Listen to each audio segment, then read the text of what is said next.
Assalamualaikum warahmatullahi wabarakatuh.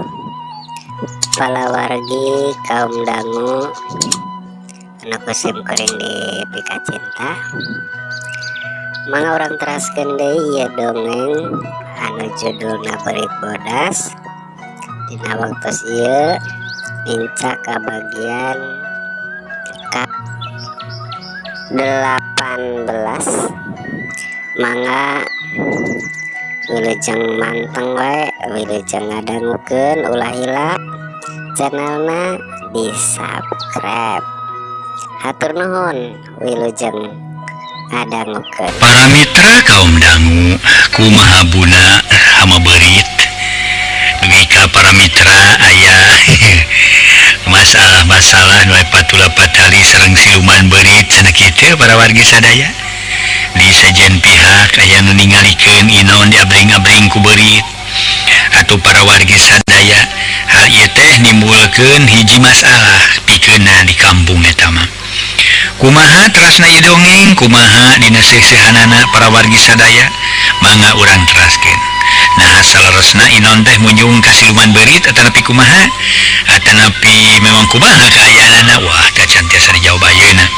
Aya nu mege bagian ke-18 para wargi mangga urang teraskeun.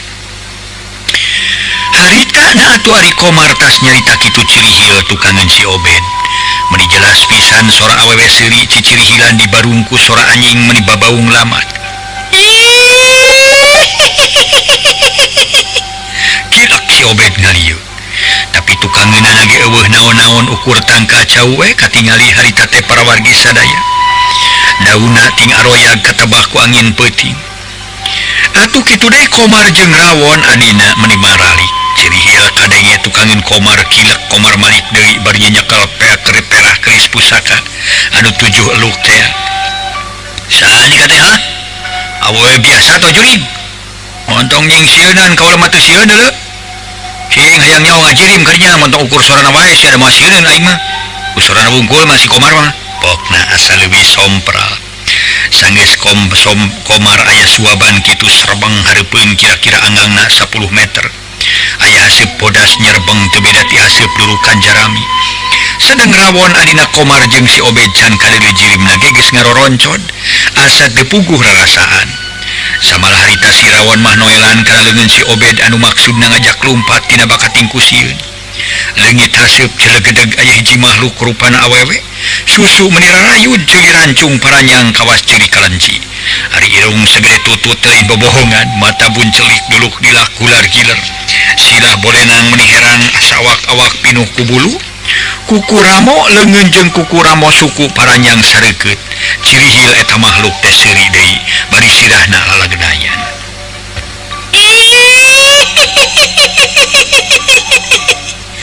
Si Obed jeung si rawon beuki teu puguh rarasaan. Kesang tiis kaluar maseuhan sakujur awak karepna mah hayang mabur ngan suku karasana sapageuk. Sia teh jurig naon ha? Dikira aing rek sieun rek unur sia ku bangsa jurig. Moal ngajat aing mah deuleu.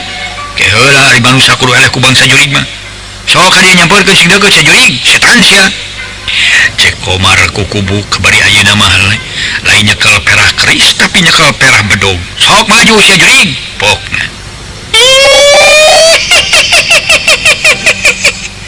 Kalayang eta teh makhluk ngalayang sigarek ngarontok. Harita si Obed jeung rawon ting lalenyap kentak laluncatan ka sisi. Ari Komar ngalugas bedog, buk bedogna disabetkeun ku pangrasa jeung titingalian Komar mah. Eta makhluk teh beunang palebat cangkeng, buktina bedog Komar ukur nyebat angin. Ciri hieu geus kadenge ditukangeun kilek Komar malik sarta bedogna dibubat pabitkeun ka sisi kakigir. Tapi waleh teu beunang da puguh ngaranna ge jurig. Kalayang makhluk ngalayang deui dina siraheun, lep Komar ngalelepkeun sirah. Bareng jeung kitu bedogna teu antepan, disabetkeun deui sakiceup eta makhluk teh teu ngiles. Disangka mah mabur padahal aya tukangeun Komar, ngan ku ayeuna mah teu katingali jirimna. Nah atuh teu kungsi mamenitan harita Komar gagara bagan. Bari sirah ngadang heula ka tukang sungut cacalawakan si horeng eta teh. Makhluk nyekek beuheung Komar ti tukang. Ngan hadena Komar sadar manehna inget kana keris pamahanan Bah Dalung.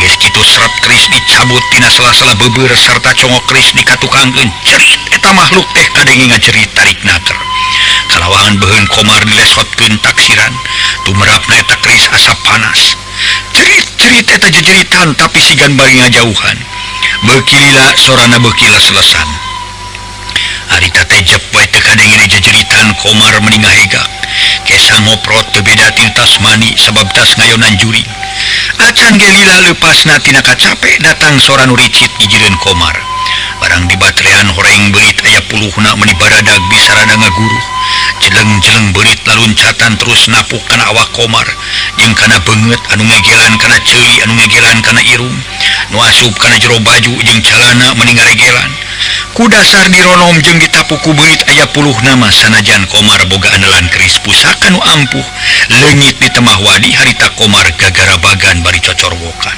aduh gelo si aduh gelo kerebut Komar rubuh tuluy gugulingan dina taneuh aya ge si Obe jeung Rawon boro-boro kadaek nulungan teh mamalah ka ngadeg-deg nu aya bari ting purungkut hanapeun tangkal cau da puguh paur jeung sieun ningali beurit sakitu ngaguruhna jeung baradag naker Komar gereleng ka ditu gereleng ka dieu taneuh di eta tempat kuat kaladeg pager kebon rarebah katejehan ku Komar akhirna Komar ukur ka kerajetan kalawan teu kungsi sawatara menit Komar ngabebengkang nepi ka hanteuna ngabanusan korban dirurug ku beurit anu sakitu poharana nyaan disebutkeun lain beurit sabeurit-beuritna eta we ari Komar geus korban teu kanyahoan ka mana ting korolosna sakicep beurit sakitu pohara teh eueuh hiji-hiji acan sanggeus aya setengah jam ti sabada Komar korban pok si Rawon kakaranga gegero kitu ge bari ngaleleper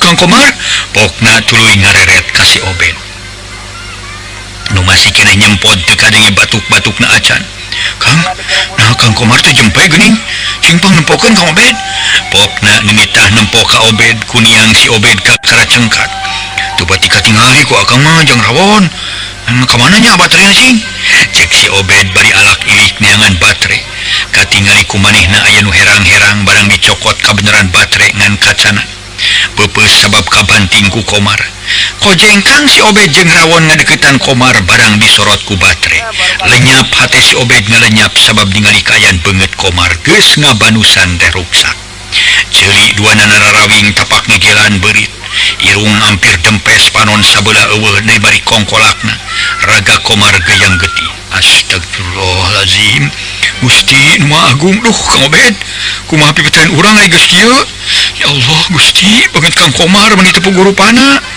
Rawon reuwas jeung paur ningali beungeut Komar yu ayeuna mah urang balik we tu jeung Rawon lah kieu mah urang minta bantuan supaya bisa mangmawakeun layan Kang Komar ayo tukang tema si Rawon teu loba nu dipikir deui harita para wargi sadaya atuh hati beretak lalumpatan si Rawon ti heula dituturkeun ku si Obed bari banga batrean da puguh lalumpatan bari jeung dibarengan ku gempeur jeung sieun teh di tempat kejadian Komar korban nepi ka lemur teu kungsi setengah jam harita si Obed nyokot kohko ditepas terus ditakolan bari cocorwokan hari si Rawon unggah ka imah hari beus-beus bebeja ka pamajikan Komar jeung ka indung bapana puguh wa indung bapana Komar reuwas samalah pamajikanna mah kakara di bejaan yen Komar cilaka ge can dibejakeun geus maot terus ka pidara teu inget-inget ngajoprak di tengah imah teu kungsi memenitan tetanggana geus kalaluar kabeh awe lalaki nyalampeurkeun si Obed kalawan kabeh pada nanyakeun ka si Obed atuh ku si Obed dicaritakeun sajelasna sanajan bari jeung teu pati tatag oge kalawan si Obed menta bantuan supaya pangmawakeun layon Komar sabagian arinit dibarengan ku si Obed bari marawa obor sabagian kaum awewe arungah ka imah Komar sabab ngadenge indungna Komar jejeritan sabab di bejaan yen Komar palastra ngan can dijelaskeun ari korban aku naon-naon nama rakyat-rakyat nu salemur jeung Komar hampir budal kabeh samalah Mang Dinta jeung Soma katu tatanggana Mang Dinta nu ti beurangna diajakan ngadatangan inon ge geus araya marilu unggah ngan jalma nu tiluan eueuh anu milu saurang oge siga nu geus terus rasa harita Mang Dinta jeung Soma teu lila nepungan bapana Komar di tengah imah sabab teu kuat ku hawa jelema meuni pagelek-gelek sabagian aya nu ngagugulung pamajikanana Komar nu can sadar-sadar Kojengkang harita Mangginta jeung Soma kalaluar deui ngadon caram pegoh hanapeun panyaweran. Pok Soma nyarita setengah harebosan. Mang, nyaan bagja gede ya. Urang teu kungsi milu ka Kang Komarnya. Lamun milu mah jeung salah saurang pasti we kabawa cilaka entingna milu baluas ya. Ku kajadian Rajapati nu tumiga ka Kang Komar paingan eta harita ningali Mang waktu diangkir ku si Obed mun dibangun nulung senaker. Nyaeta bakal kieu we jadina. Nyaan kacida bagjana Mang nu kacida bagjana Mang we teu daek milu. Lamun ceuk Mang milu mah kana pasti kuring ka babawa. Sabab tadi ge kuring mah gumantung kana pamadegan Mang. Lamun Mang milu pasti kuring milu, lamun Mang moal milu nya kuring moal milu atuh. Cek Soma ngarasa bunga. Nu taya papadana. Dumeh waktu diajak ku Komar rek ngadatangan Inon teh teu milu ini. Nya lamun kitu teh Mang waspada pokna deui. Wah lain Mang waspada euy. Ngan geus kitu we teu wirid ti Gusti nu Maha Suci kalawan urang kudu salamet. Ari pangna Mang teu milu teh lain sieun ku si Inon. Ngan sieun kabawa dosa sabab katinggalina ku Mang si Komar siga-siga boga itikat goreng ka si Inon teh. Tah di dieu nu matakana sagala rupahan nu rek dipilampah ku urang kudu dibeuweung diutakeun heula. Nu hartina ulah janji kitu bae. Ongkohan keur Mang mati kamari ieu oge. Geus dicaritakeun ka hareupeun sarerea heuh ka tatangana Mang. Sanajan bener pakaya Mang teu kala oge keur Mang mah moal rek aral subaha. Moal rek dipake leutik pikir komo bari boga etika dayang maehan beurit. Lain Mang teu bisa maehan beurit da sapinterna ge beurit sabodona manusia nu loba akalna. Ngan sieun dosa. Sajabat ti kitu kamari ieu si Komar suudon majarkeun si Inon katambahan pakayana ti ladang munyung. Padahana usilan teuing kana urusan diri batur bangsa bodoh rek munyung rek babadog rarampok ge da keur-keur da keneh. Dina pinangi jeung cilakan lain urang nu ngalaksanakeunana. Lain urang nu ngarasakeunana pasti dirina keneh. Lir ibarat kieu euy Mang mangadahar cengek moal nya manehna nu lada. Tantu Mang nu ladana sebab Mang nu ngadahar cengekna bener teu? Nya bener Mang, bener kitu pisan. Jadi ganjaran teh gumantung kana amal urang keneh. Gumantung kana pagawean urang. Tah heueuh kitu nu matak oge. Cek Mangginta. Kapapanjangan sabab kaburu anu nyokot layon Komar geus datang bari marawa obor ting arenyai. Harita layon Komar diparayang ku genepan kalawan beungeutna ditutupan ku sarung. Kalacat kabeh arunga samalah Mangginta jeung Soma arunga deui. Goledag layon dikadengkeun di tengah imah nu geus meunang nyamakan. Kojengkang bapana Komar ngadeuketan tuluy diuk di jeureun layon di sing hareupan ku puluhan urang tatangana. Ragamang bapana Komar kana samping sarung nu dipake nutupan beungeut ana berai dibuka. Lenyap kabeh pada ngalenyap samalah anu nungkupan beungeut sagala. Astagfirullahalazim. La ilaha illallah Muhammad Rasulullah. Bapana Komar ngucapkeun istighfar bari nutupan di beungeut layon. Sabab katingali beungeut layon ruksak ceuli duana nararawin. Irung ampir dempes panon sabelah eueuh bari kongkolakna wungkul. Sedang nu sabelah deui buncelik kitu di awak caracad jiga tapak ngagerihan. Tapi saurang ecan aya nu mah nganyahoankeun Komar palastra di logah laku beurit. Sabab si Obed bos Sirawon can cacarita kasaha atawa kumaha pasal-pasarna Komar palastra. Heureut sawatara jongjongan bapana Komar anu tas ningali beungeut layon teh ujug-ujug ngorejat matak pikareuweuseun terus hahao. Urang ajar sia Inon. Biada abdi anak aing dikaniaya ku sia. Rasakeun pangbalesan ti aing sesetan. Pokna bari rek ngarawel bedog nu nangoh dina luhur bupet ngan hadena. Mangginta cukup rikat manehna nongtak leungeun bapana Komar nu katelah pagopar kituna teh boga sangkaan yen anakna dipahala ku Inon. Sabar heula jeung Gopar sabar. Ulah waka ka jurung ku nafsu ngumar amarah ke heula sing sabar Sing sabar. Cek Mangginta bari satengah riuskeun leungeun pagopar. Alik sia lesotkeun Kang. Lesotkeun kuring rek balas pati ka si Inon. Kuring mah teu ridho teu suka boga anak dikakaya dikaniaya ku si wabalaknya. Lesotkeun Kang Ginta lesotkeun. Pagopar teu terjela nafsu. Nafsuna gedena keur tapi sanajan adug-adugan ge teu bisa lesot. Sing sabar jeung Gopar ulah waka boga sangka nu lainna hineup. ulah gitu mula sok si udon sing sabar sabar kumaha keur akang teu ngarasakeun kanyerina batin kuring mata sok nyosotkeun sebab urusan diri kuring jeung nu jadi anak geus yakin anak kuring dikaniaya ku si Inon. Pak Gopar tetep boga sangkaan kitu. Hari ceuk pangrasa Jang Gopar yakin sotenan. Tapi walau alam nyanteuna anak Jang Gopar palastra dikaniaya ku si Inon. Wah, geus yakin. Wuri-wuri anak kuring jeung adina katut si Obed ari ni trek ngadatangan si Inon ayeuna korban. Sia. Pak Gopar ngaluarkeun tanaga ditaker atuh Mang Dinta kawalahan nyekelna. Leungeun Pak Gopar lesot barang Pak Gopar kaluar ditongtak leungeunna terus dikelid ka gigir. Bareng jeung kitu suku Mang Dinta sabelah ngangsrod dipake nyorok suku Pak Gopar. Atuh pogo we meuni siga nu dibebeutkeun. Harita Pak Gopar ngacurali terus dibebeut. Puguh nu araya kabeh pada reuwas malah aya nu ngejat sagala. Disangkana Mang Dinta jeung Pak Gopar bapana komarek jojoh patutunggalan. Sanggeus Pak Gopar ngudupruk ceg punukna dicekelan ku leungeun kenca. Sedang leungeun katuhu nyekelan kana parbah ceceklok tuur. Cek pikir Mang Dinta di mana Pak Gopar ngorejat deui rek dipencet urut urat urat ceceklokna tuurna. Tapi disarsakeun harita Pak Gopar cicing ukur amekan ngahega kadorong ku nafsu. Geus sawatar menit sot leungeunna Mang Dinta nu keur dipake nyekelan ceceklok tuur teh dilesotkeun. Tuluy ngarongkong cai dina gelas bari Mang Dinta nyarita. Ya inum heula cai deui Jang Gopar. Pokna bari nyantongkeun bibir gelas leguk Pak Gopar nguyup cai. Ca gelas ditunda dina meja terus Mang Dinta nyarita. Jang Gopar istighfar. Piraku pantaran Jang Gopar kasebut geus kolot kalawan geus leuai ku incu rek kabawa ku sagaba-kabaona mana. Lamun sarupa kitu mah Jang Gopar teh bohong nyebutkeun nyaah ka anak. Nyaah ka pamajikan jeung ka incu. Sabalikna teh nyaah kitu carana. Gampang perkarangan teu hawa nafsu mah. Tapi ku urang kudu dipikir leuwih panjang. Leuwih asa kalawan tanyakeun heula ka Adi si Komar. Jang Obed anu marenganana nah bener si Komar rek dipala ku si Inon atawa dipala ku nu sejen pek tanya heula ka dinya nu marenganana. Lamun ceuk nu marengan nya dipahala ku si Inon. Kalawan maranehna nyaksian tadi dinya. Kakara rek ngayakeun tindakan oge. Tapi lain ngayakeun tindakan sacara nyieun hakim sosoranganan. Nu dimaksud ku mangge nyieun tindakan teh serenkeun ka nu berwajib. Sabab nu wajib nu baris nangtukeun hukumanana nu wajib teh. Lamun ku Jang Gopar dikapahala deui atuh eueuh monya eueuh bule hideungna. Eueuh bule hideungna eueuh tungtungna. Itu korban diri urang yang ngahukuman unggal balewatangan.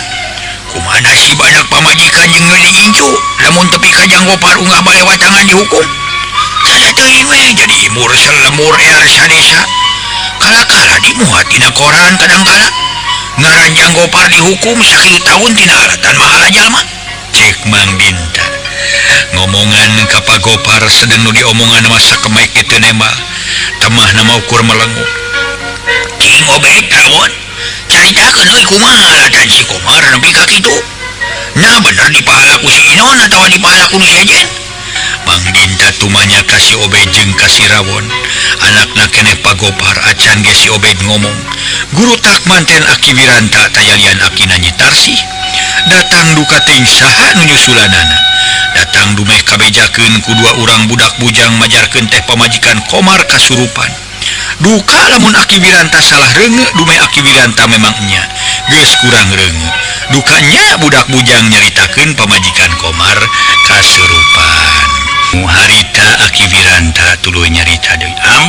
Ambuing meni loba jelema ieu teh. Mana pamajikan Ki Komar nu kasarobahan teh barudak? Ay. Nah geuning make diluban ku Yambi kebat kawas nuruban mayit. Geus lila kasarobahan anak ieu teh. Aki Wiranta nunjuk ka nu ngajolopong di tengah imah. Ceuk saha nu kasarobahan Aki? Mang Dinta nanya. Kumaha? Bangsa teh kasarobahan kudu ti sawah. Yak. Buat moanya teuing kasarobahan kudu ti sawah mun teu ti cai atawa di tempat nu suni. Bangsa ti rungkun tadi nu kitu. Cek Aki Wiranta saliwang. Atuh nu nyaraksian sanajan tas mangih kareuwas ge saleuserian.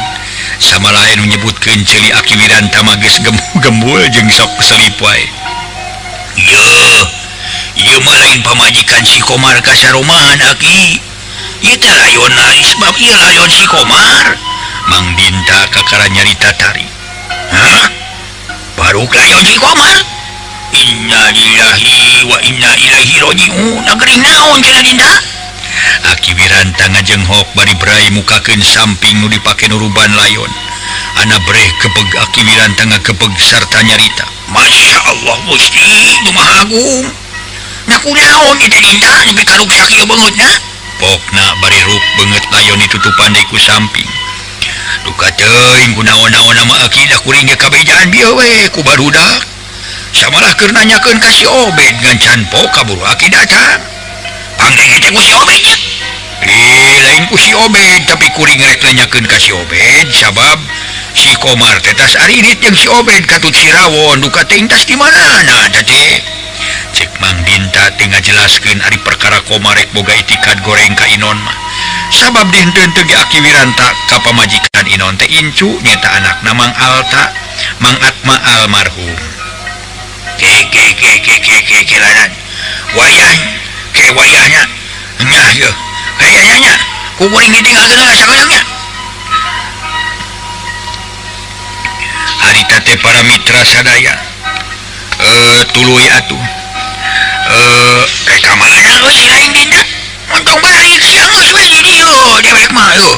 Ari dewek ka dieu ilaing mah karek balik deuleu. Cek Aki Wiranta bari nyeklan leungeun Mang Dinta. Lain rek balik Aki rek nyokot heula daun kabung di dapur. Temal Mang Dinta. Oh ujung atuh. Rek nyokot daun kabung apanya dewek mah rek balik. Rek disidreg inungna sukuna ku aing. Cek Aki Wiranta. Leos Mang Dinta ka dapur bari noel kana tak-tak si Obed jeung si Rawon. Kitu de pagopar bapana Komar tuluy ka dapur gek Dariuk mina disamakan samakan acan. Nyaeta kieu jang Gopar, anu mata ku Mang dibawa ka dapur kalawan bebeja ka Aki Wiranta rek nyokot daun kabung teh. Ngaragangan ka Aki Wiranta lantaran dinten teh Aki Wiranta ka si Inon teh minantu. Wayana kitu leuwih ti heula sameme Mang rek tumanya ka si Obed jeung ka si Rawon. Mang minta dihampura ka Jang Gopar rumasa tadi Mang daek suntuk sentak daek ngomongan ka Jang Gopar. Kitu sotenan ngajaga kasalametan sararea ulah gampang ka jurung ku hawa nafsu. Komar jeung si Rawon katut si Obed rek ngadatangan ka si Inon teh mah. Bari ayeuna si Komar palastra ngancang tantu ku saha-sahana. Nah bener ku si Inon nah kudu sejen. Sabab can aya katerangan nu jelas boh ti si Obed boh ti si Rawon. Nya ayeuna Mang rek tumanya heula bari supaya kasaksian ku Jang Gopar. Ceuk ayeuna Mang rek minta katerangan boh ti ilaing Obed boh ti si Rawon. Eta si Komar palastrana teh nah hari ributan kalawan dipahala ku si Inon atawa jeung nu sejen. Pok caritakeun nu sajelasna ngarakahartieun ku Jang Gopar Bapak anjeun. Jelas nama sangkan Bang Gopar ulang unak-unak boga sangka anjen Komar dipahala ku si Inon tak itu. Cek Mang Dinta tumanya antare naker kasih Obed jeung kasih Rawon anu mana si Obed jeung si Rawon teh adi-adina sia Komar memang anakna keneh Pak Gopar. Si Obed jeung si Rawon si direret nu harita tuluy si Obed nyarita rada tatag. Eta kieu kudu dijelaskeun satara basma tuh Mang kuring teh ari batin marayang renying diajakan ku Kang Komar ngadatangan ka Inon teh. Ngan bati bingung na we nya diturut pangajak Kang Komar kumaha sok sieun aya kajadian antara Kang Komar jeung Kang Inon. Sabab Kang Komar ti kamari keneh rek ngajakeun tindakan jelasna mengancam ka Kang Inon dume Kang Inon teu mere obat atau panolakeun numpas sama babakuna mah beurit. Dukanya Kang Inon teh boga naon teh boga ieu atawa naon teh boga obat atawa panolak hama. Duka alasan wae. Da nya tadi kira bada Isa rinit ngajakan kuring jeung ieu Rawon maksudna mah ka Kang Komar teh rek ngajakeun tindakan ka Kang Inon. Di jalan waktu laleumpang ngadenge sora nu ngagepluk disangga ku sararea mah nu maledog. Tidinya Kang Komar awong-awongan eta adu hareupan jeung nu maledog. Tapi weleh we jelema deui lintang ti kuring tiluan jeung ieu Rawon. Menang 2 kali ngadenge sora nu maledog teu kungsi lila aya sora awewe cicirihigan. Samalah katingali jirimna matak pikasieun. Ari ku Kang Komar ditangtang eta makhluk teh nya jelasna mah jurig we kitu. Menang sabaraha kali ku Kang Komar disabetaan ku bedog. keuna duka henteu geus kitu si juri ngiles tamah nama Kang Inon cacalang kieu teh non teh Kang Komar cacalangapan si ganu dicekek nyamanina inget tanah nyabut keris pamah nanti bah dalung teh atuh jerit juri teh ngajerit tarik pisan nepi kalosna leungit teu kungsi sawatara menit anak borong teh datang beurit meninga guru kalawan ngaronom gigireun Kang Komar panyana kuring mah ukur ngaronom wungkul ari jeleng-jeleng teh beurit atuh aya puluhna laluncatan kana beungeut jeung kana awak Kang Komar nepikeun ka Kang Komar gagarabagan atuh kuring jeung ieu si Rawan boro-boro bisa nulungan gila we jeung sieun sabab beurit mun sakitu napukna sakitu lobana jauh baradag naker segede-gede marmut beuritna ge geus Kang Komar ngajolopong si beurit teh teu kanyahoan lus-lusna barang kukuring di batrean Masya Allah ningali beungeut Kang Komar teu pugurupana tadinya mah walanyang we kuring teh jeung Rawan nu lompatan ka dieu ngabejaan ka sakabeh tatangga bari nalakon kokoh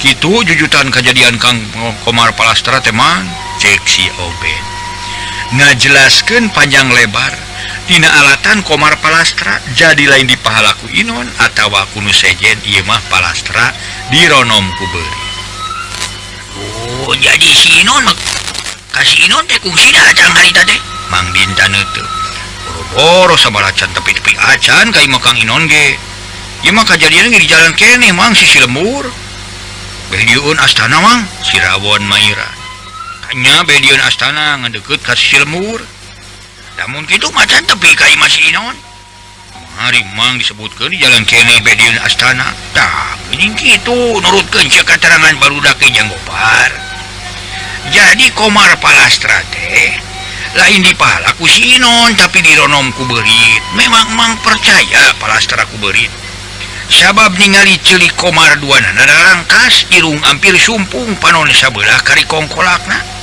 nu matak ceuk Mang ulah sok kajurung ku hawa nafsu nu hartina kudu taliti heula untung bi Janggopar kaburu kapegat kaburu katahan ku Mang coba lamun Mang teu kitu kalawan Janggopar ujug-ujug ngadatangan ka ditu nu bisa maksud ku ngadatangan si Inon bari teu tatanya heula ujug-ujug ngajakeun tindakan meureun jadi cilaka sararea cek Mang Dinta nyaritaan Pagopar anu keur malengu nya dipikir-pikir mah diri kuring ngadon rek nganteur pangajak setan we Mang Dinta disangka ku kuring masih Komar teh korban teh dipahala ku si Inon rumeh manehna keukeuh wae rek ngadatangan ka si Inon samala eta ge ku kuring jeung ku indungna kitu deui ku pamajikanna dicare tapi manehna maksa wae atuh teh lamunna kitu teh mah cilaka ku pola sorangan teh si Komar teh